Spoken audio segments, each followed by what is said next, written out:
ام الفضل دا عباس سے بیبی دا او دا هغه زنانه دا چې کوم په زنانو کې د خدیجی بیبی نه پس اول ایمان دی راوړل زنانو کې اول خدیجی بیبی ایمان راوړل حضور علیہ السلام ورته حالات بیان کړل او بیا دیم نمبر دی زنانه په نور زنانو کې اول چې دی ام الفضل د عباس سے بیبی دی ایمان راوړل حضرت لبابا رضی اللہ عنہ نو دا ام الفضل باندې مشهور ده او احادیث مبارکه ام الفضل ویل کیږي دا فرمای وذ پیغمبر پاک علیه الصلاۃ والسلام تعالی اما ورته ویل یا رسول الله صلی الله علیه وسلم انی رأیت حلم منکرا یا رسول الله صلی الله علیه وسلم ډیر ذات ناشنا خطرناک هیبتناک خوب ملي دلې دي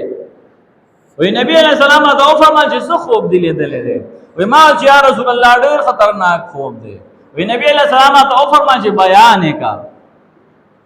هغه فرمایي چې ما ورته عرض وکړ چې یا رسول الله صلی الله علیه وسلم ما داسې ولیدل لکه چې تاسو د بدن یو ټوکړه راکټ کړی شوی وي او هغه زما په غېږ کې ایښودی شوی وي تاسو د بدن یو ټوکړه زما په غېږ کې پرته وي حضور پاک علیه الصلاۃ والسلام راته فرمایل چې ام الفضل تا خو ډېر ښایسته خوب لیدلی دی زما لور فاطمه بیبي هغه به زوی وزایږي معصوم د هغې وشي یکونو فی حجرک او هغه به ستا غېږ ته راځي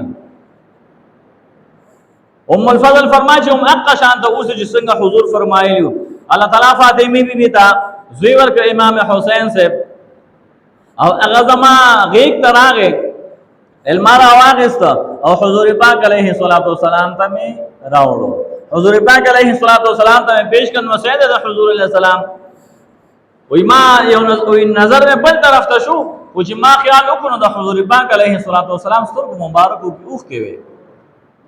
وی ما عرض وکړ چې یا رسول الله صلی الله علیه وسلم څه چل دی چې تاسو سترګو مبارکو کې اوښ کې تاسو جاړئ وی پیغمبر پاک علیه الصلاۃ والسلام او فرمایل چې جبرائیل علیه السلام راغی او ما ته او فرمایل چې ستا دان وسه دا به ستا د امت چې هغوی به د امتیت دعوه کوي دان استادان نو سه بس دا امت د لاسو چې کیندا به شهید کیږي ما ورته چې دا یو نو سه ویل چې اوم دا یو نو سه او ما ته دا هغه اسره خو چې په کم ځای باندې بداغي شهادت کیږي